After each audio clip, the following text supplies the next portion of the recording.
Hi guys, today I'm going to read to you Magic Treehouse, number 30, Hurricane Heroes in Texas by Mary Pope Osbourne. So I'll read you a chapter a day until we finish the book. The first part we're going to read is the prologue. This is a story that sets up the book that we're reading before the first chapter. One summer day in Frog Creek, Pennsylvania, a mysterious treehouse appeared in the woods. It was filled with books. A boy named Jack and his sister Annie found the treehouse and soon discovered that it was magic. They could go to any time and place in history just by pointing to a picture in one of the books. While they were gone, no time at all passed back in Frog Creek. Jack and Annie eventually found out that the treehouse belonged to Morgan Le Fay, a magical librarian from the legendary realm of Camelot. Since then, they have traveled on many adventures in the Magic Treehouse and completed many missions for Morgan. In Magic Treehouse books number 29 through 32, Morgan has given Jack and Annie a new challenge. They must learn important truths from heroes who have helped the world.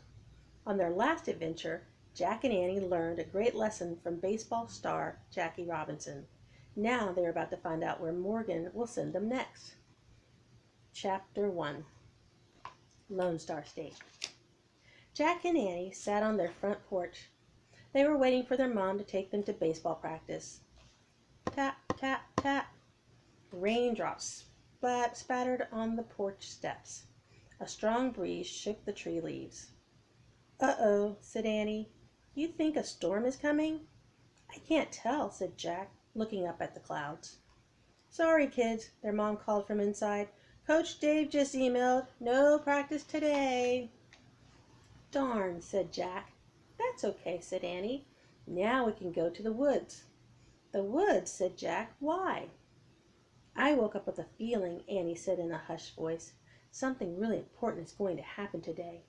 I thought it was a baseball practice, like maybe I'd hit a home run or something, but now—" She smiled at Jack. "Really? You think?" he said. "Yes, hold on, I'll get our stuff." Annie hurried inside. A moment later, she returned with 2 small umbrellas and Jack's backpack. She handed over the pack and one of the umbrellas. "Mom says as long as there's no thunder and lightning, we can take a walk." "Great," said Jack. He pulled on his pack. "To the woods." "To the treehouse," said Annie. Jack and Annie opened their umbrellas and headed out into the rain. They ran down the sidewalk, across the street, and into the misty Frog Creek woods.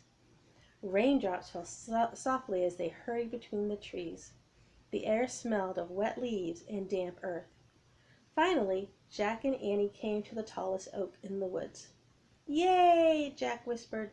Annie laughed. "Glad it rained today?" "Totally," said Jack. He and Annie folded their umbrellas and climbed up the rope ladder. The magic tree house was dry and shadowy inside. A book was lying on the floor. A purple leather bookmark was sticking out from between the pages. Lying on top of the book was a necklace. It had a thin gold chain and a glass star. The star was no bigger than a penny. It gave off a soft yellow glow. "Wow, a little star," said Annie, picking up the necklace. "I wonder what it's for." "Yeah, and where are we going?" asked Jack. He picked up the book. The cover showed a red, white, and blue flag with one big star. The title said, "A History of Texas, the Lone Star State." "Great! Back to Texas," said Jack. "I love Texas," said Annie. "Remember when we met Slim and saved Dusty's colt?" "Yep," Jack said in a low voice. Annie laughed. Jack was imitating their cowboy friend Slim. Jack turned to the page with the purple bookmark. He and Annie looked at an old black and white photo of a city by the ocean. "Galveston, Texas," said Annie. "I've heard of that city." "Me too," said Jack. "Did Morgan leave us a note?" "I don't see one," said Annie. Is anything written on the back of the bookmark? Jack turned the bookmark over. Yes, he said.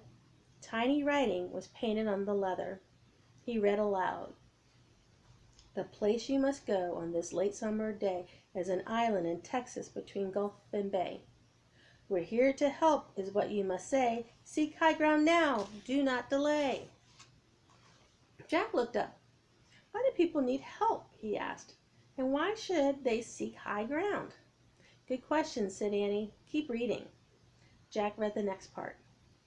For those in the dark, adrift and astray, a single bright star can show them the way. So that must explain this, said Annie. She held up the necklace with the star. But it's so small, said Jack, and it's not really bright. How can it show the way to anything? Go on, read the last part, said Annie. Jack read the last lines of the rhyme. Learn from a hero who is humble and brave, who welcomes the hundreds arriving on waves. What does that mean? Asked Jack. I don't know, said Annie. Let's go to Texas and find out all the answers. She hung the star necklace around her neck. Wait, do we have our Pennsylvania book to help us get back home? Said Jack. They looked around the treehouse. There, said Annie. She pointed to the Pennsylvania book in a shadowy corner. Okay, all set, said Jack. He placed his finger on the picture of Galveston, Texas. I wish we could go there, he said. The wind started to blow. The treehouse started to spin. It spun faster and faster. Then everything was still. Absolutely still. That was the end. Oh, that wasn't the end. Welcome to Galveston. Yep, that was the end of chapter 1. Thanks.